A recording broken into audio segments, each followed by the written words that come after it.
I ran into this last week. Here's what fixed it for me. If you need to cancel your membership on the Target app, follow these simple steps. Step 1. Open the Target app. Launch the Target app on your mobile device. Make sure you are logged into your account to access your membership details. Step 2. Go to your account. Tap on the account icon, usually located at the top right corner of the screen. This will take you to your account settings.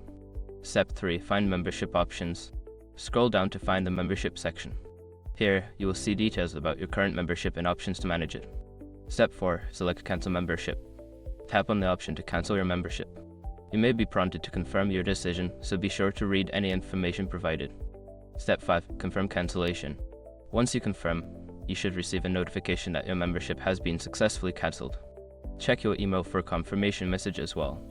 Sometimes the cancellation option might not be visible if you have an active promotion or trial period.